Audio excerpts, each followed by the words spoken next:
Halo, assalamualaikum teman-teman JJ Logi. Sekarang saya ada di Gias 2025 di booth-nya Isuzu. Ya, jadi tahun ini Isuzu merilis all new MU-X ya, yang mana ini sebenarnya bukan generasi baru, ini hitungannya masih generasi kedua, tapi yang facelift.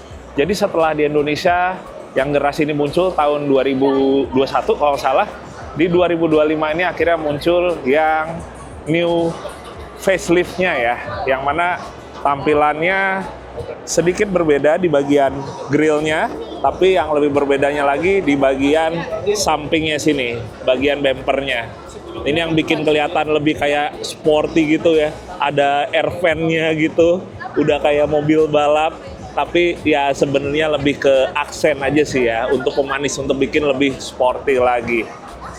Mungkin pas video ini keluar, memang MU-X yang terbaru ini hitungannya udah apa ya, mungkin udah informasinya udah teman-teman udah pada tahu semua, apa aja yang berbeda, apa aja yang masih tetap sama.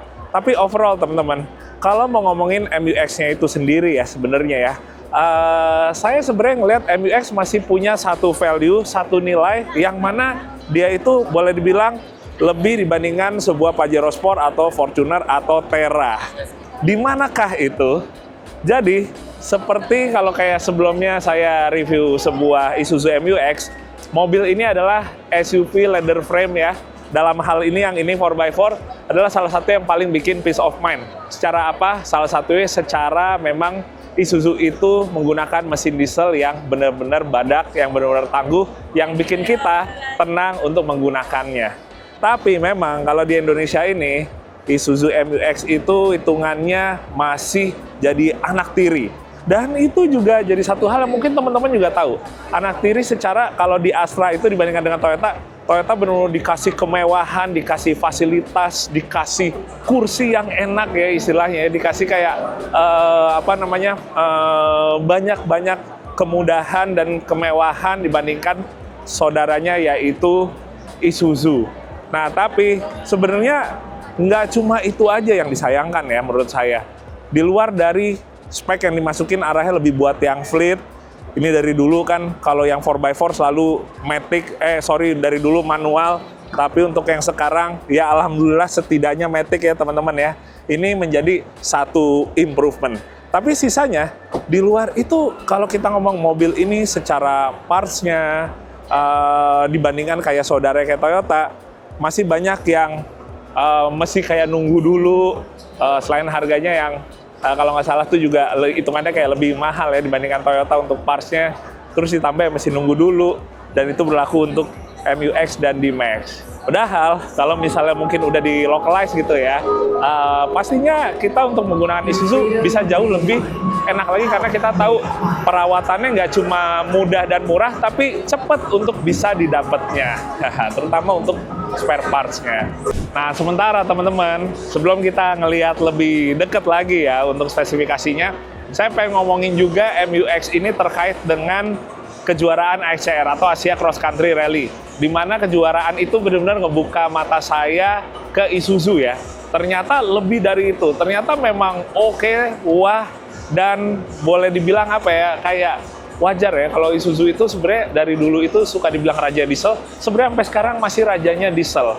Lebih ke arah mungkin kebijakannya aja kali di Indonesia yang membuat rajanya ini seakan-akan ditahan-tahan gitu. Jadi di ACR Isuzu boleh dibilang salah satu yang tercepat, terkencangnya, terutama menggunakan D-Max, karena memang kalau di Thailand kan mereka balapnya lebih favorit menggunakan yang pick up. Jadi pilihannya adalah D-Max. Ini sebenarnya di sini juga ada sih Isuzu D-Max yang ditampilkan dengan gaya overland ya. Udah ada rooftop tent-nya di atas. Ya, cuma pada intinya adalah boleh dibilang sebenarnya ini adalah mobil tercepat yang ada di Asia Cross Country Rally. Dan itu benar-benar saya lihat sendiri kayak Isuzu tuh mesinnya saking badaknya, dia bisa di-upgrade sampai ribuan Newton meter torsinya dan benar-benar heavy duty banget, alias bagian dari mesinnya tuh benar-benar kuat banget. Itu jadi membuka mata saya ke Isuzu ini nggak sebelah mata aja. Walaupun pastinya kekurangannya juga ada gitu. Kayak misalnya kalau kita ngomongin suspensi. Ini mungkin bisa jadi satu insight yang menarik buat teman-teman. Isuzu MU-X dibandingkan leather frame yang lainnya, misalnya Fortuner, Pajero Sport, dan Terra, ini yang paling empuk menurut JJ Logi. Tapi paling empuk itu bukan berarti paling enak di segala macam kebutuhan. Karena dengan suspensinya yang empuk, yang rasanya seperti batang torsi yang khas dari zaman Panther dulu ya, walaupun sekarang udah double wishbone, tapi itu membuat kalau di kecepatan tinggi, mobilnya itu lebih limbung. Body roll-nya itu lebih berasa banget lagi, yang mana ngebuat, wah akhirnya suspensi empuk, ya nggak selamanya enak ya gitu. Tapi dengan tenaga mesin MU-X yang di Indonesia selalu segitu-segitu aja, akhirnya limbungnya itu masih nggak terlalu berasa banget, karena mesinnya juga hitungannya nggak selari Fortuner, Terra, ataupun Pajero Sport. Nah, jadi kurang lebih kayak gitu teman-teman. Sebenarnya sama sih, sistemnya pakai double wishbone. Tapi kalau kita ngomongin untuk dia karakternya ya, atau dari misalnya spring rate, kekerasan pernya, itu emang boleh bilang paling soft itu di MU-X ketimbang Pajero Sport, Fortuner, dan juga Terra. Nah, sementara buat suspensi bagian belakang ya teman-teman, dia tetap nggak berubah ya, menggunakan multi-link. Multi-link ini sebenarnya bahasanya bisa beda-beda, bisa 5-link, bisa multi-link. Intinya dia ada 5 link, 2 itu yang di bawah, 2-nya lagi ada di atas, dan yang kelimanya yang ini. Dan ini karakter multi-link-nya juga benar-benar enak buat off-road. Selain empuk, jarak main suspensinya juga panjang. Itu yang bikin saya senang juga. Walaupun jarak main suspensi yang panjang, ini salah satu juga yang bikin jadi permainan atau gerakannya pas lagi di jalan raya itu jadi terlalu banyak. Jadi mobilnya tuh lebih gampang body roll-nya mengayun gitu ya ke kanan kiri. Jadi emang plus minus sih. Tapi pada intinya adalah karakter suspensi yang enak buat off-road dengan yang enak buat on-road itu bisa jadi berbeda atau bahkan bertolak belakang. Itu dia lahirnya adanya suspensi canggih yang bisa di-adjust, yang bisa disesuaikan antara slow speed dengan high speed-nya, karakternya akan segimana. Jadi kerasnya bisa berbeda-beda ya, kalau dibawa pelan sama dibawa kenceng. Itu yang akhirnya bikin juga yang namanya suspensi di off-road terkadang nggak murah ya teman-teman ya. Oke, sekarang kita masuk ke dalam tapi ke bagian belakang dulu ya teman-teman ya. Bismillah, assalamualaikum. Hehe. Wah, ini lagi rebahan nih. Nah, ngomong-ngomong, kalau untuk MU-X itu ya dibandingkan dengan lawan yang lain secara untuk posisi duduknya ya, sebenarnya sih hitungannya tuh kayak nggak terlalu berasa beda jauh ya. Karakter dari leather frame-nya tetap berasa sama di semua kompetitor ya. Cuma balik lagi, karena si bantingan suspensinya itu yang emang lebih empuk, terutama di slow speed, jadi duduk di belakang, pas lagi jalan santai di perkotaan tuh menurut saya lebih enak. Tapi kalau udah ngetol atau di luar kota, itu emang lebih berasa sih ya, goyangan ke kanan kirinya akibat karakter suspensinya yang lebih soft. Nah sekarang di yang versi facelift ini, sebenarnya juga nggak ada perbedaan banget ya dari sisi row baris keduanya. Kurang lebih ya udah as it is aja gitu, kayak ya udah secukupnya aja. Entah karena juga kebutuhan mungkin di fleetnya itu nggak terlalu yang butuh tinggi banget, requestnya nggak terlalu yang tinggi banget, atau mungkin emang lebih dari Astranya yang udah segini aja gitu. Nah mungkin teman-teman juga bisa bantu ya komentar ya, kasih informasi kalau misalnya misalnya pertambangan atau perkebunan, mungkin bagian dari atasan-atasannya yang menggunakan mobil seperti misalnya MU-X ini sebenarnya cukup nggak sih segini?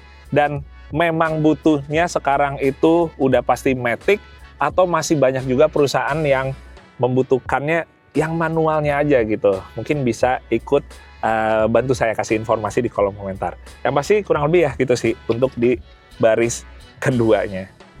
Sementara kalau di baris pertama atau di balik setir, kurang lebih yang sekarang atau yang versi facelift seperti ini desainnya. Hehehe. Sebenarnya saya lumayan juga jadi nostalgia teman-teman.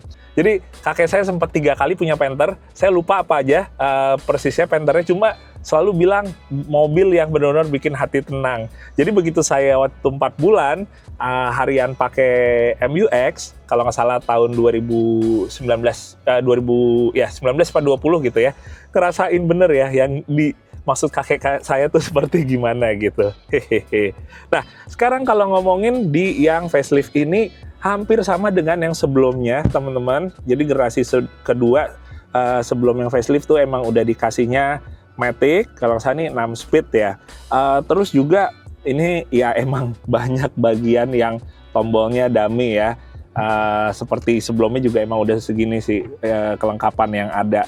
Kayak misalnya ada hill descent control, kemudian ada traction control untuk di off-in-nya di sini. Terus ini ada untuk rough terrain mode-nya nih, atau traction control off-road-nya nih. Jadi kalau kita pencet, ini bisa ngeganti misalnya kita lagi lewatnya medan yang apa, nanti dia akan menyesuaikan sendiri karakter dari mesin ke rodanya, pembagiannya seperti gimana. Nah, kemudian jadi itu ada yang sempat bilang teman-teman saya kalau misalnya di MUX ini ada diff lock-nya. Sebenarnya yang ada diff lock itu di D-Max. Kalau di D-Max itu dia ada tombolnya di sini, apa di sini gitu ya. Tapi kalau di MUX dia itu traction control off-road-nya dibantu dengan rough terrain control-nya atau mode-nya ini ya teman-teman ya. Nah mungkin saya bisa kayak ngejawab juga ya kenapa kalau yang MUX di sini tuh nggak pakai diff lock.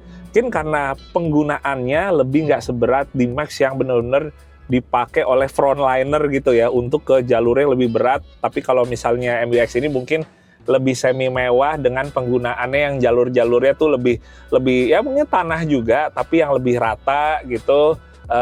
Jadinya penggunaan diff lock di sini mungkin dirasa nggak terlalu dibutuhkan sekali. Jadinya rough terrain controlnya ini yang justru ada ya. Jadi semacam kayak brake LSD atau electronic LSD. Modelnya kayak gitu. Sementara untuk transfer case-nya dia ngoperasiinnya knob gini 2H ke 4H bisa shift on the fly. Kalau 4H ke 4L dia mesti berhenti. Dan ini sebenarnya berlaku untuk di mobil lainnya teman-teman. Pokoknya sesama H dengan H kita memang bisa bergerak. Walaupun kalau dirasa nggak ada kebutuhan, nggak perlu sambil bergerak juga nggak apa-apa gitu. Kita nggak harus sambil ngebut kok. Kalau emang kondisinya lagi berhenti ya udah pas berhenti aja ganti 2H 4H atau 4H 2H. Tapi kalau ya huruf H ke L atau L ke H itu kita harus berhenti dulu. Kurang lebih gitu karena rasionya dia berubah ya atau berganti. Kurang lebih seperti itu sih teman-teman. Hehehe. Nah, geser ke bagian mesin teman-teman. Jadi yang facelift ini ternyata tetap menggunakan mesin turbo diesel yang 1,9 liter ya. Sekarang itu ada pilihan yang 2,2 selain yang 3 liternya, tapi ternyata yang masuk yang 1,9. Kembali lagi nggak tahu apa kebijakannya dari Isuzu seperti itu atau memang permintaan pasarnya untuk di fleet misalnya yang mencukupkan ya, istilahnya nggak perlu untuk lebih dari yang 1,9 ini. Tapi yang jelas mesin Isuzu balik lagi karena saya habis ngelihat berapa tahun ini ASCR, ini adalah salah satu mesin diesel paling badak yang paling kuat walaupun udah di-upgrade gila-gilaan. Jadi tetap ya kepengen juga sih bisa punya sebuah Isuzu 4x4, mau itu di Max ataupun MUX. Kan mungkin nanti bisa jadi cita-cita nextnya ya, entah itu mau dijadiin mobil buat rally race atau enggak.